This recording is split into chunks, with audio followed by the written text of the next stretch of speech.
The NHS is facing a hiring freeze which is impacting us all. In this video, I want to share my thoughts as a healthcare worker on how this is impacting those of us working, but also how it may impact those of you that are students or aspiring healthcare workers. My name is Mariah, I'm a rotational physiotherapist, and on this channel I post things physiotherapy, lifestyle and travel related. So if you're interested, subscribe, turn the notification bell on, see you in the next video. So you may be wondering what's triggered this. Unfortunately, financial pressures. Many trusts are being asked to reduce their costs in some sort of way. Some places are reintroducing parking, other places have gotten rid of their locum staff, their bank staff, or just reducing the shifts that they offer them. And one way to also cut costs is to reduce the amount of jobs that you put out. Hence why we're in the position that we're currently in. So I came across an article that's from The Independent in June of this year, and the article states that 20 jobs for 3,000 newly qualified physiotherapists. Now that's crazy to think that you have that kind of competition. That's the kind of situation that we're in right now. There have also been talks with the CSP, as you may know, I'm a CSP steward for my trust, but there have been talks with the CSP about getting physiotherapists on the, the job guarantee scheme, which essentially is something that nurses are on, where it does what it says, it guarantees you a job to an extent once you finish your degree. As a person working in the NHS currently, you feel the impact. I may not be an outpatient physiotherapist, but inpatient, I feel the impact in the sense of when I send my referrals, it takes even longer than it was before for beds to become available, for care to come available. These are things that have a knock-on effect as well. Another thing that's been impacting me in terms of personally with myself is, as you may or may not know, I was recently on a secondment as a senior physiotherapist, and now I'm back down to being a junior/rotational physiotherapist at band 5 level. Now, I've done a video regarding whether you're ready to step up, etc., whether I was ready to step up. But it's been hard because naturally once you get a taste of being senior and you know you're capable of being senior, you want to become senior again. Now, with there not being that many jobs out, it's hard.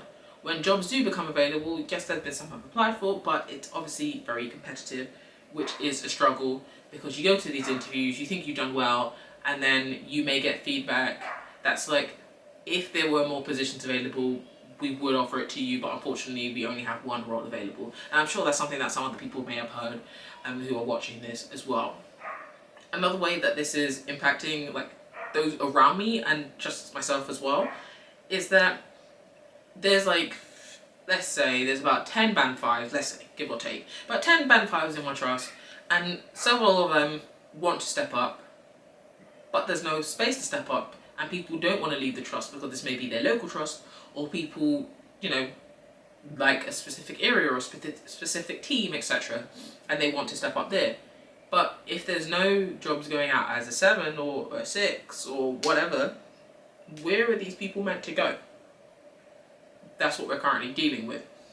So people are kind of staying at a level that they're at because no one's going to leave a job without another job lined up. People got bills to pay. So people are just staying in these positions, which then means there's not space for them to hire new qualified members of staff.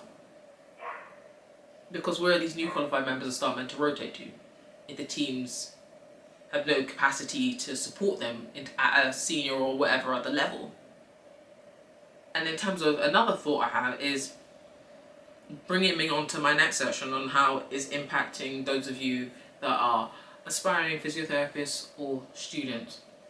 One way this has obviously impacted you guys is because we're busier, it's harder for us to be open about having a student, so that then impacts your placements as well. There's some qualified staff who have 2 students on their roster currently, as well as the person they're supervising, plus their own supervision, plus their own CPD. That's a lot to take on. We're going to lead to burnout. That's really hard. But in regards to focusing on you guys, obviously I've spoken to several of you guys and I feel for you guys. I'm aware of the fact that I'm in a privileged position of having graduated when I graduated and gotten the job that I've gotten and the experiences I've received. And for some of you guys it is obviously a bit daunting seeing what's happening. I've been on an NHS track just to see what you guys have been talking about in regards to getting band 5 roles in the UK. And I've literally typed in UK, no specific location, and I've seen like 5, 6 at the most roles open across the UK for physiotherapy. And it's scary. I can only imagine being in that position. And it's hard to know what to do. So obviously that's a massive impact on you guys because you know it's competitive. There's been, in my trust alone, there's been times where there's only 2 positions available when 200 and something people have applied for the job. You can't blame people, you got to try. The only thing is right now it obviously means that you got to try and stand out even more than you were before. There's that difficulty. People obviously, when you're on placements, you're asking qualified staff like, so what would you suggest I do? Some people have been recommended to look into locuming, do agency work, things along those lines to keep up their skills but also get some money in their field. I know there's obviously the possibility of people going abroad. Some people trained in the UK with the idea to have moved abroad originally anyway when they came over, but other people are being, their hands kind of being forced into those positions to consider, what about Australia, what about New Zealand, what about Dubai, etc. And you can't blame you guys, I can't blame you.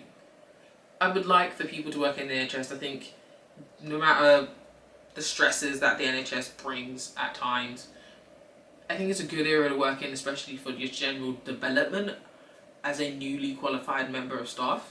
I think you see things that broaden your awareness of areas. I'm definitely very different than I was when I started 2 years ago. The hiring freeze is tough, but the NHS will always need people who care. So if you're one of those people who care or really want to be that physiotherapist, keep pushing through. I know it's easier said than done, but I believe in you. Check out those resources, and I'll see you guys in another video. Bye guys.